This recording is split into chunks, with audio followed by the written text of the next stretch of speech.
put on like lashes, clusters, nails, like eyebrows. For example, I know you have to put in a lot of work in school and show that you're actually trying. For like the pre-privileged one, it's like, oh, she going to this because she's a pretty girl. Well, it was a thing. This whole having a perfect body, whatever, it is a thing. It was a thing. But I also think that social media has a very big impact on our life. Yeah, into me. I'm out. Yeah. hi guys, welcome back to another video. So today's video is going to be a bit different from what you usually watch on my channel. So if you go to read my channel bio, you will see my whole video channel is about beauty, lifestyle, family and nursing. Yeah, so anything concerning these parameters, I do it. All right, so y'all know I've got a teenage daughter. You've seen her most of the time in my videos, and my niece came to visit us over the weekend, of which you're going to see the video over the weekend of how our Palm Sunday went. Guys, I always fumble when I'm doing these head videos.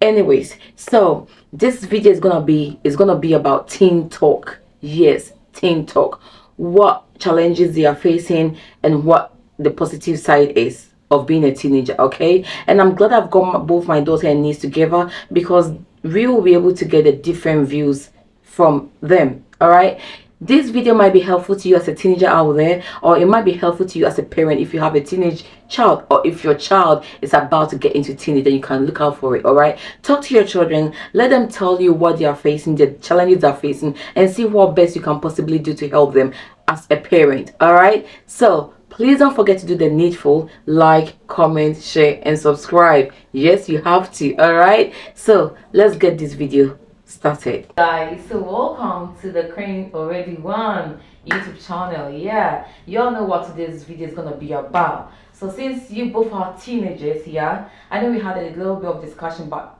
you might not know whatever you're gonna say might be helpful to a parent out there or your fellow teenager out there. Okay, so it's about teen talk, and we're gonna talk about the challenges you face as a teenager and the positive side of being a teenager. So who wanna go first? No. Okay, so Narelle, can we start with your, the positive? Let's start with the good side first. What are some of the benefits or the positive side you think you've enjoyed as being a teenager? Please talk louder. Like obviously, as I said yesterday, like I feel like one benefit for being a teenager is like, to you, like, has to as be, for me, yeah, to you.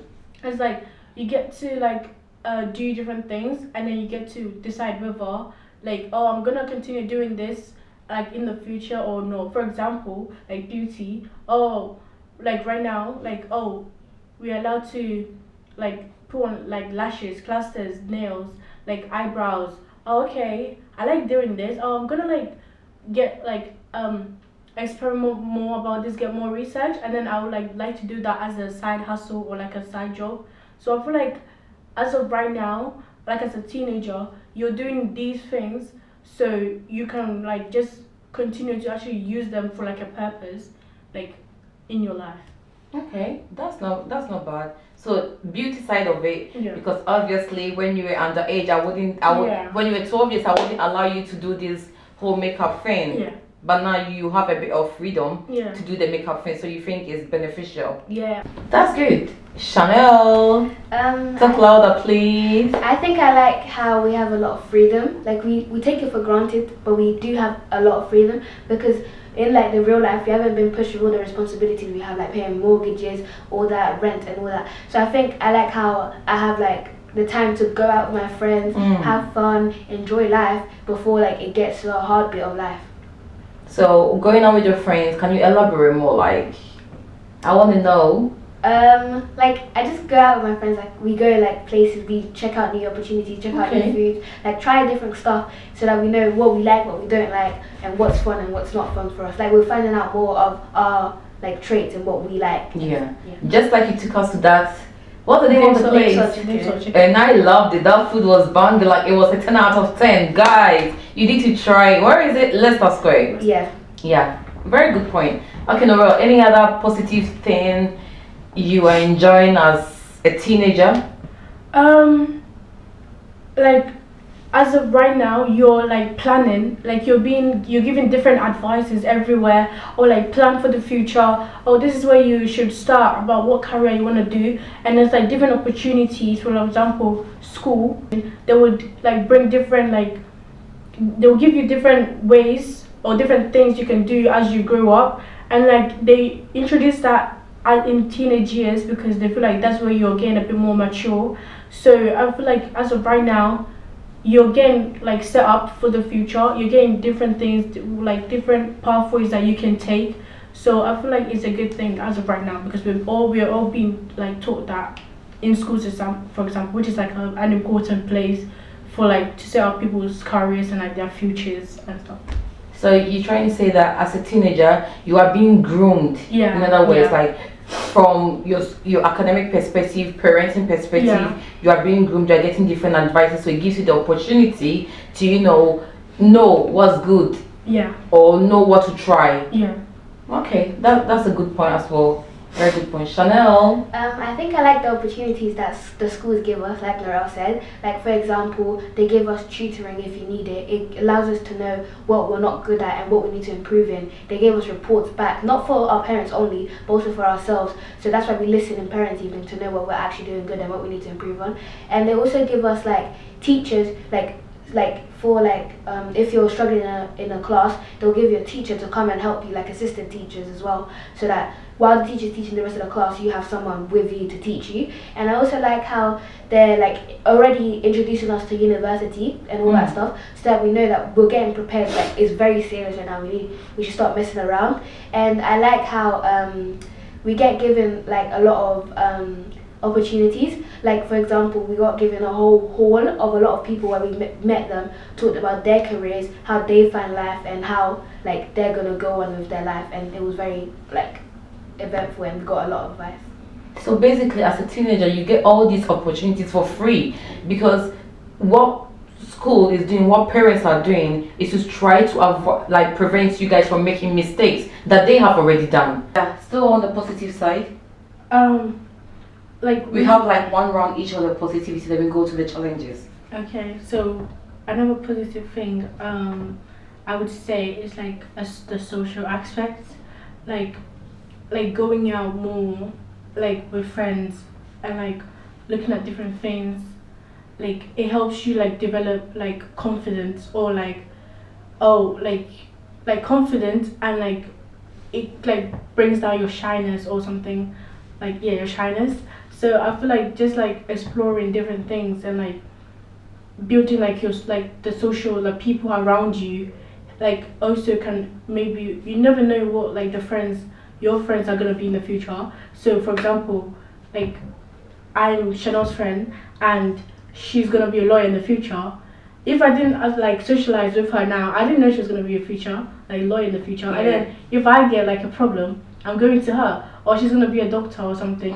I feel like the friends that you build as of right now might help you like in the future. Yeah. So I feel like it's a positive thing because you get to scope out, oh my gosh, who's gonna benefit me when I'm older? Yeah. Who's gonna give me good advice? Yeah. So I feel like it's all like a teenage thing. So Chanel, it's your turn. Your last point for positive side of being a teenager. I also think that social media has a very big impact on our life.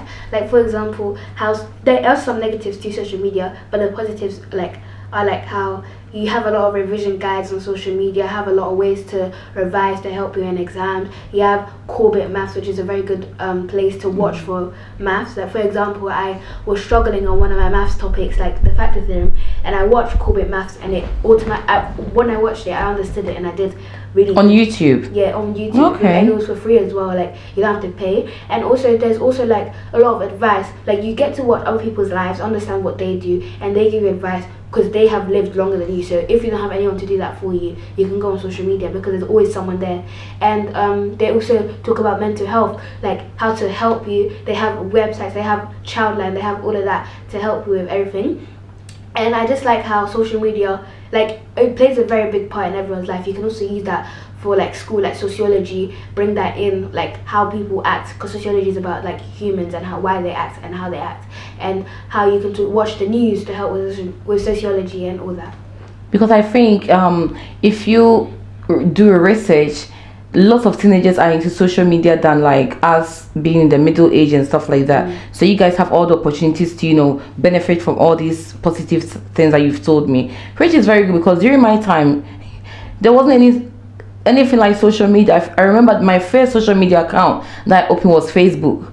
Yeah, and that one, internet wasn't that common back way home in Ghana. You have to go to the internet cafe to be able to get access. So somebody can message you today and you can only see it in a week's time, because that's when you get the chance to go to the cafe to check your messages. Remember, back home there's always like chores you have to do. You guys are really actually privileged, you know, because you have to wash with your hands and stuff like that, but the washing machine is doing everything for you. Hoover is doing everything for you. Even though you have to manually, you know, operate it, it's still doing most of the work for, as opposed to using brooms and stuff like that. So you guys are very, very like fortunate to have all this. So yeah, good points you've raised out there. So let's go to me. I think the challenges are my favorite part, because with positivity, you know, is that you're enjoying it, but I like challenges because I would like to know how you can, you know, develop strategies to overcome these challenges. So we're going to talk about these challenges first, because Narelle started with the positive aspect. Shana, I know you just ended with your positive point, but it will be fair for you to start on the negative and the challenges as well. Yeah. So what will be your first challenge as a teenager you are facing? I don't like how bullying is very normalized now in this generation. Like, talk louder, please. Like, for how bullying, bullying is very normalized, and I don't think it's a very good thing to normalize and generalize it, and like think of it as like, oh yeah, she's getting bullied, that's fine, like, because it's not, it will take a very big impact on people's lives. Like, for example, going on social media, you'll see someone posting themselves being very happy about how they look, what they're doing, and then in the comments you'll see like a chain of people just bullying them, and no one would do anything, no one would defend, they'll just be there and laugh about it. And then no one understands that you being behind the screen, you have your own insecurities, and you're still bullying someone who's probably also struggling. And there's a lot of high suicide in teens because of cyberbullying and all that. And I think it shouldn't be normalized, and I don't think that, maybe if you're bullying your friend in a joking way, you should take time to think, what am I doing? Is it right? Am I like actually offending them? And I don't like how you said one point. Oh. Okay, so bullying. Yeah. So people have actually normalized it. Okay, so that means even when somebody's bullying you, you can't actually even run to somebody and say, listen, I'm being bullied, for the person to even try to help you to find ways and means of, you know, trying to alleviate that. People are actually supporting it. I feel like maybe in real life it's easier to go to someone, but when you're being cyberbullied, people don't understand. Or just block them. It's not that easy. Because another person will come back if you still block them. Wow. And how does that make you feel though? I think it upsets me, because when I see that another child has died due to cyberbullying, and no one does anything, they just say, oh, rest in peace, or this, that, but no one's trying to make a change. And every day you'll see someone getting cyberbullying. And I think it's being on TikTok and being in the TikTok comments, they don't even count it as cyberbullying anymore, because you say one mean comment and they think that is normal, it's fine, it's that their opinion. But sometimes you should just keep your opinions to yourself. Definitely, I agree with you. Narelle, what are some of your challenges? I feel like another challenge, like within like the teenage years, is like peer pressure, or like trying to impress like other people for you to be able to feel like you're fitting in. Like for example, like you might not want to do something, but then because like a whole group is doing something, like you want to fit in, or I want to feel belonged, I want them to like see me as cool as well. Like you would do something that you do not want to do. And I feel like it's something that's like now common, because like everyone wants to belong, everyone wants to like get like popularity and stuff, so they're just doing whatever that will get them there. And I feel like it's not a good thing, because it's not you being your true self, it's you like putting on a facade to like seem something that you're not, and it does not help with people's confidence, because that's just not the true you. And then when the true you comes out, you're not gonna get accepted. Then like what is the point of you putting on the whole facade, other than like being your true self and showing people, this is who I am, so can you like accept me? But now I feel like people, like, it's now like normalized now, so everyone's just being so fake with themselves, and like just, you know, trying to fit in with like certain groups that they do not belong or like they do not feel accepted in. That's Okay, I think that's a serious challenge, because that means you have to fake, you have to pretend yeah. to so that you can be accepted, because there is this code that you have to do in order to feel belonged. Yeah. Wow.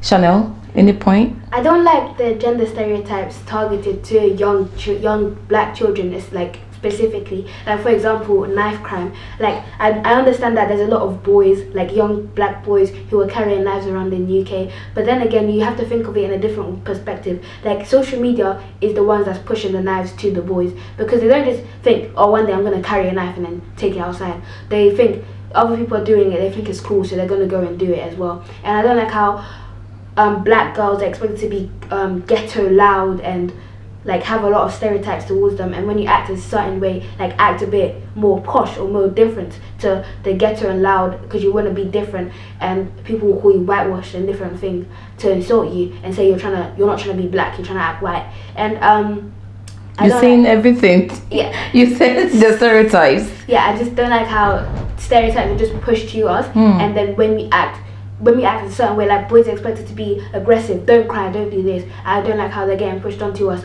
and if we don't act the way that they want us to act, they insult us. Okay, so I only have a question with this.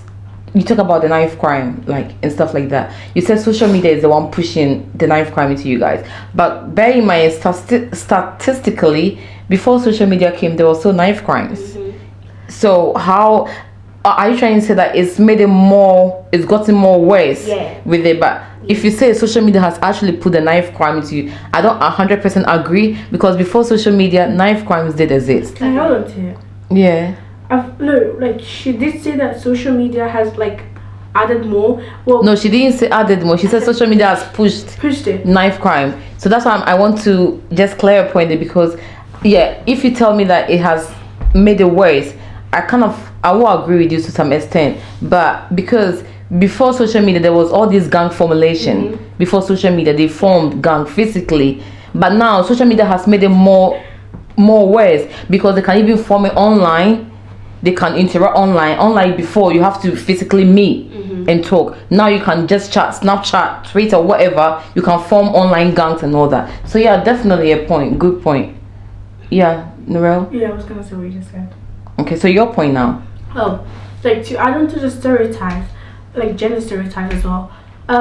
For example, like people, like there are different like words coming out for like to judge others. Like for example, if a girl hangs around a lot of guys, she's been a pick me. Like that's the kind of people she wants to hang around. I know it's like unusual for like a girl to just be by herself with a lot of guys, but then like everyone, like there's like new generations, like new improvements, new technologies, like people are changing, so different attitudes. So I don't feel like it's a bad thing To hang around, to like choose male to have friends, like mainly male friends and like and less like female friends. But then I feel like now it's just like an attitude of people. It's like you're not allowed to be your true self. It's like you have to fit into like society's expectations. Oh, a girl has to hang out with girls, boys have to hang out with boys. It's like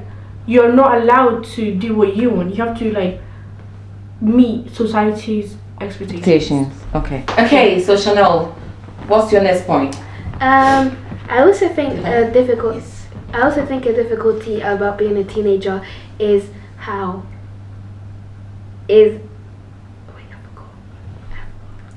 You forgot? Teachers, how teachers act towards you. Like for example, I know you have to put in a lot of work in school and show that you're actually trying, but sometimes like there'll be a case where you revise, you've done a lot of work, you show your teacher that you've done work, and you tell your teacher, oh, I don't understand this, could you please help me? But instead of coming to you like as a person and helping you, they'll blame it all on you, saying you're not doing this, you're not doing that, you're not revising. And I know there's a lot of people in school who aren't taking it seriously. So this doesn't come to like every single teenager, but those teenagers who try and they're still not doing good in certain subjects, they get blamed on by the teachers, and the teachers don't really fully help them out and allow them to understand it. And there is a lot of stuff like tutorials and stuff, like tutorings and all that, to help us like understand it better. But sometimes you need a direct teacher to come and speak to you directly. And when you don't have that, you just feel like you're by yourself in the situation. You feel like you're gonna fail. You just doubt yourself. So I feel like teachers, like some teachers, need to like step up and not automatically blame it on the student, but think maybe there's different ways to teach the student and how to do it properly. Do you think that's just pertaining to teenagers, or is that some teachers' way of teaching in general? Yeah, I think there's some teachers who don't teach properly, like not in a disrespectful way, but some teachers, like they don't make you do anything. They just copy off a board. One thing goes out the ear, one in the ear and out the other, so you never learn anything in their lessons. So I think school should have like teacher meetings and teach them better ways to teach. Another challenge that I feel like is being normalized now is called it's like the idea of like privilege. What? Pretty privilege. Okay. So it's like where like they say that, oh, someone is doing good or someone is going to this because, oh, they're pretty girl, so obviously they're gonna get all the favors, they're gonna get like, they're gonna be known or something. And I feel like that's what is going into most people's head, so they're not actually focusing on like the main reason or like someone's talent. It's like, oh, she has a pretty face, oh, she probably got that because of that. And it's like going to most teenagers like heads now. For example, social media, if someone is doing good or like someone's having like a good brand deals, this, that, oh, she's a pretty girl, obviously all the brands are gonna want to go her. Like I feel like that is something that's becoming more common, and like that's something I see a lot on social media, especially in like TikTok comment section. Oh, this girl's a pretty girl, I don't even know why she's there. They're just basing it on someone's face, someone's appearance, someone's body, and it's like so much focus on like people's bodies now is keep making people like less confident. Like obviously now, like boys, I don't know if lots of boys, but like, oh, I want a girl with a big bum, and then if a girl does not have a big bum, they're insecure, like they feel less like pretty. And I feel like it's like becoming more common in like the teenage years. That's what makes BBL goes up. Yes. Like it's like becoming more common, and obviously I feel like in you guys' generation it wasn't really a thing. No. Well, it was a thing. This whole having a perfect body is whatever. It is a thing. It was a thing, but it's not that common as it is now, because as I said, there wasn't social media for us to witness all these things. So if a guy comes to propose to you, that means obviously they like you, that's why they're coming to you. So unless like a group of boys would like say something bad about you, then you will hear it somewhere else that, oh, they were saying, oh, you don't have bum or boobs or whatever. But it wasn't something that you witnessed on social media, so you wouldn't have the direct impact as you guys are having it now. Because obviously I've seen it on TikTok, guys are making content about even the captions. If she's curvier and this my type, and you that kind of content. So it's more common in your generation, so obviously you're going to feel the impact more. But in our generation, you have to physically hear it before you can feel it. And it wasn't, because of that, it wasn't that bad as compared to your generation, but it still existed. Yeah, and I feel like social media, I feel like that is a downside of social media, because I feel like it has like normalized that now. Like you see like a girl with like a nice body, a pretty face, and then you go into the comment section, oh, she's so pretty, she's so that, I wish I was like you, and it makes people like lose confidence. And I feel like we've all been there, like we've all been there. But girl, you are the same. It's even sometimes the comments is not from the boys. It's from girls go, oh my god, I wish I have that body. I wish I have that body. That body is tea. That body is whatever. So I mean, it's not just the men admiring it. It's you too. It's like the girls. But I feel like that is like the new like look that you need to have, like a big bum. Like, and then when you have a small bum, you're just walking around and like, oh my gosh, are they looking at me? Oh my gosh, this, that. And I feel like that's what's going on in like, I feel like in the most teenagers now, and like everyone wants to wear an outfit that makes their bum look big, and like Yeah, I feel like that is like the thing. It's not about your personality. No, it's Yeah. about your looks on the outside, not the inside. And like obviously you see someone with like a good outside, but then the inside. Yeah. So I feel like we need to look into that more. Not about body, like marriage. Body, like what? Yeah, people marry with Yeah, body. but like Okay, Chanel. Your last point. I wanted to add on to her point about like making it the new norm of society. I feel like people are just putting girls in a box and expecting big bum, nice face, pretty hair, long hair, all that. And then if you don't fit one single thing, you're out of that box. And then it makes a lot of teenagers feel insecure about their looks, feel insecure about their body, which is not something that we should even be thinking about right now because we're not like at that stage yet. Yeah. And I feel like it also distracts us from like schoolwork and all that Definitely. stuff, because if you're so consumed about what people will think about your body, what people will think about your face, you're not going to think about school and all that. You're going to think, okay, if I come to school looking like this, they're going to judge me, they're going to make fun of me, instead of thinking, I don't care what people are going to think of me, I'm going to go to school to learn. yeah. Also, to add with the stereotypes, now there is like the way people like the type of different hairs that people accept. I see. Now 4C hair, like our type of hair, it's like there's like a hate on it. Like that's why most girls don't wear the natural hair to school, because you're gonna get like bullied or you're gonna get laughed at, because obviously it's just 4C hair. When water goes on it, it literally like shrinkage, and everyone wants like long hair, and like the long hair, like 4C hair is not, obviously it can be long, but then curly hair, obviously it's nice to have curly hair, obviously to prefer that as well. But then why hate on the other types of hairs that makes people lose confidence in their hairs? That's why most were like, why are you wearing a wig? Oh, because there's such a hate on 4C hair as of right now. Like I'm shocked because you guys going through all this, and that's why anytime you are stepping, anytime you want to do a video, you're like, oh, it's my leg white, it's my lips dry, it's my leg, because you are so conscious about everywhere. But I mean that is not real, because at the end of the day, when I'm in the house with you, you don't put on the lip gloss, you don't put on this. I think you should be real. But then this social media thing or these expectations of your era is putting so much pressure on you. And as Chanel said, you'll be spending your 100% time trying to look that good to please people watching you than focusing on your academics. I'm shocked. Like, well, in that era there were challenges, but not this bad. People will come to school with one shoe torn. People will come to school with a hole in their shoes.